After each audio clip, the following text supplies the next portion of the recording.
Hello friends, आज आम 32 size double कटोरी ब्लाउज कटिंग जानिबा। स्क्रीन उपरे मेजरमेंट अच्छी से मेजरमेंट हिसाब से कटिंग करवा। तो ये देखंतु अस्त्र कपड़ा और ब्लाउज कपड़ा नहीं। प्रथम आम अस्त्र कपड़ा उपरे कटिंग करवा। ये मु हाफ मीटर अस्त्र कपड़ा नहीं कहीं आमर ये छोट स्लीव बनब माने 5 इंचर हाथर लंबा रहिबो। तो से मुझे हाफ मीटर कपड़ा नहीं। जदि आपण मैंने लंबा हाथ बनाऊँच ताहले 70 पॉइंट कि 80 पॉइंट कपड़ा नहीं पारे। अस्त्र कपड़ा को एमती दुई भाग करके रखिबा। फोल्डिंग साइड को निज आड़ को रखिबा। जेहेतु आम बैक पार्टर प्रथम कटिंग करवा तो ये आम ब्लाउजर लंबा नवा। ब्लाउजर लंबा ये 13 इंच बनार अच्छी तो आम ये 1 इंच बढ़े 14 इंच मार्क करवा। शोल्डर आम 5.5 इंच मार्क करवा। आर्म होल लाइन पे आम ये सपोज 5.5 इंच मार्क करवा। आर्म होल गोलेर माप जो आम मापिबा से टाइम रे यही आर्म होल लेंथटा कमी भी पारे अधिका भी हो पारे। एबे आम चेस्ट माप नवा। चेस्ट आमर 32 इंच अच्छी तो 32 4 भाग गोटे भाग ये 8 इंच मार्क करवा। आउ 1.5 इंच कि 2 इंच मार्जिन रखा। अंटार माप 28 इंच अच्छी तो 28 4 भाग गोटे भाग ये 7 इंच मार्क करवा। आउ 1 इंच अंटार प्लेट पे नवा। आउ 1.5 इंच मार्जिन रखा। एबे देखंतु आर्म होल सेप देवाई ये जो आमर आर्म होल लाइन अच्छी यही लाइन रो मिडिल पॉइंट मार्क करवा। आउ ए मिडिल पॉइंट आउ फिटिंग लाइन सहित एमती कर्व स्केल साहाय्य एमती सेप देवा। एबे आम आर्म होल गोलेर माप जानी नवा। आर्म होल गोलेर माप 14 इंच अच्छी तो कांध पाखरु हाफ इंच एमती छाड़िकी ये जो आमर फिटिंग लाइन अच्छी ये फिटिंग लाइन पर्यंत आम एमती मापिबा। तो ये देखंतु आमर 7 इंच होची तो ये आमर परफेक्ट अच्छी। जदि आपणकर आर्म होल गोलेर माप अधिका हो जाउथिबो ताहले ये जो लाइन अच्छी ये लाइन को कम करने। आउ जदि कम हो जाउथिबो ताहले टिके बढ़ाई नेबे। एबे देखंतु आमे बेकर चौड़ाटा 2.5 इंच नवा कहीं बेकर डीपटा आमर एठी कम अच्छी माने एठी 5.5 इंच बनिबो तो एठी आमर 6 इंच रे मार्क करवा। जदि अधिका डीप बनाउछंती ताहले बेकर चौड़ाटा कम रखिबे।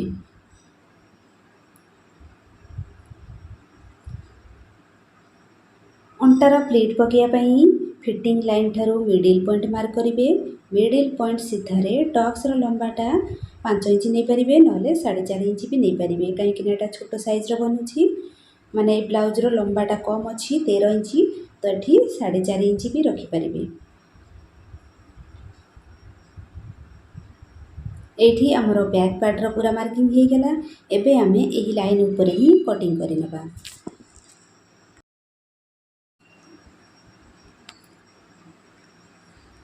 बैक पार्ट को रखिकी फ्रंट पार्टर कटिंग करवा। तो देखंतु अस्त्र कपड़ा आमर एठी दुई भाग रे पूरा अच्छी। ए कड़ साइड रू आमे 32 साइज पई कटोरी बढ़िया पई 1.5 इंच मार्क करवा। एठी गोटे सीधा लाइन टाणीबा। आ बैक पार्ट को आनिकी यही लाइन सीधारे साइज करके रखिकी बैक पार्ट आमर जेमती अच्छी सेम भाव में आम ड्र करवा। देखंतु एठी आमे फ्रंट पार्ट बाहर कले आउ ए जगह आम हाथर कटिंग करवा। आउ ए बेक पाख साइड रे आमर भी पट्टी बाहर करवा। तो ये आम बैक पार्ट जेमती अच्छी आम सेम भाव में ड्र करवा।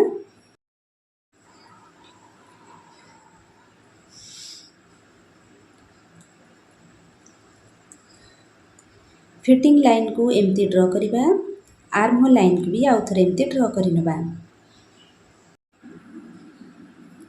ये जो आमर आर्म होल लाइन अच्छी सेठू भीतर आड़ को हाफ इंच गोटे मार्क करवा। आउ ये जो आमर भीतर आड़ को जो लाइन टाणिले से ही लाइन सीधारे फ्रंट आर्म होल पे एमती सेप दबा।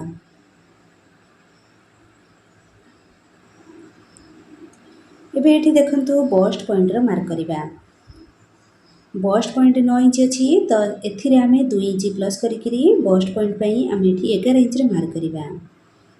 तापर आम एस पटीर चौड़ाटा केमती नबा चेस्टर जो 4 भागर गोटे भाग 8 इंच नहीं आम 3 भाग करवा 3 भाग कलापर गोटे भाग ही आम फिटिंग लाइन ठारू एस पटी नबा तापर यही पॉइंट ठारू ए लास्ट पर्यंत यार मिडिल पॉइंट मार्क करवा आउ दुई कड़ साइड्रु गोटे इंच लेखा उपरକୁ एमती मार्क करवा आउ ए 3टा पॉइंट को एमती हल्का भाव रे राउंड शेप दबा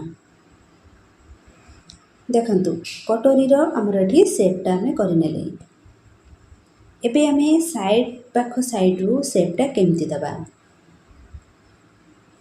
तापरे आर्म होल साइड्रु आमे एठी 2 इंच किंबा 2.5 इंच रो गोटे एमती मार्क करवा तो मुझे 2 इंच 2 सूत्रे मार्क करुछि एबे आमे बेकर लंबा माप नबा बेकर लंबा एठी 5 इंच रो बनियार अछि तो आमे एठी 1 इंच बढ़े नबा देखंतु 6 इंच रे मार्क करिबा आमे सब बेले बेकर लंबा जेतिकी थाए हाफ इंच बढ़ेकिरी आमे एठी मार्क करि थाउ किंतु आमे एठी 1 इंच बढ़ेबा कहीं ना आमर एठी जितेबाला एस पटी आ कटोरी पार्ट जोड़ा हबो से टाइम रे भी आमर हाफ इंच रो मार्जिन जीवो तो सेथि पई आमे एठी 6 इंच रे मार्क करिबा आउ एबे आमे देखंतु कांध पाखरु एमती 5 इंच रे गोटे मार्क करिबा आउ ए जो 3टा पॉइंट को एमती कटोरी रो शेप दबा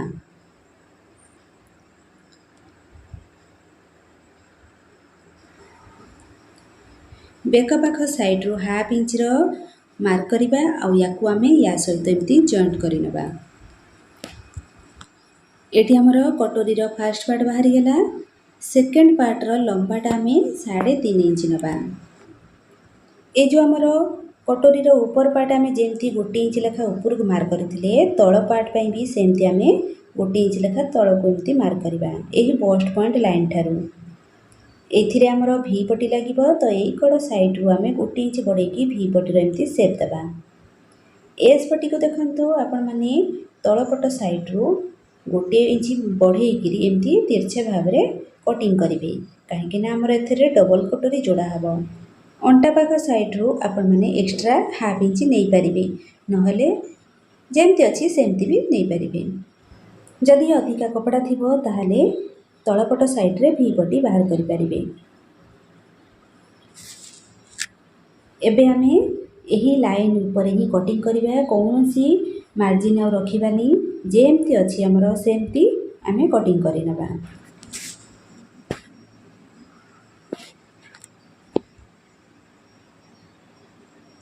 एबे देखंतु भी पटीर लंबाटा केमती जानिबा बैक पार्ट को एमती साइज करि रखिबा ता ऊपर साइड रे आमे एस पटी को साइज करके रखिबा आ तळे पट साइड रे देखिबा केते हमर कपड़ा रहउची तो एठी हमर 3 इंच रहउची तो 3 इंच रे आमे 1 इंच प्लस करके 4 इंच रो भी पटीर लंबाटा रखिबा आ चौड़ाटा बैक पार्ट रो चौड़ा जेतिक अछि आमे सेम भाव रे नेबा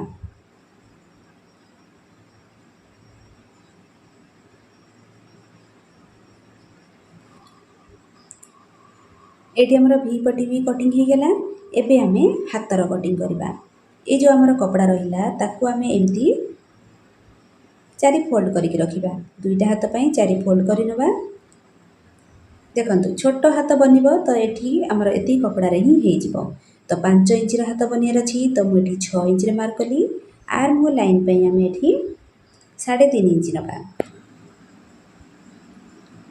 आर्म होल रो गोलेई रो माप एठी 14 इंच अछि तो ऊपर लाइन ठारू मझी लाइन पर्यंत आमे 7 इंच रे मार्क करिबा आ 1.5 इंच मार्जिन रखिबा तापरे आमे हातर एमती शेप दबा हातर मोहरी 5 इंच रे नबा आ 1.5 इंच मार्जिन रखिकी एमती हातर कटिंग करि नबा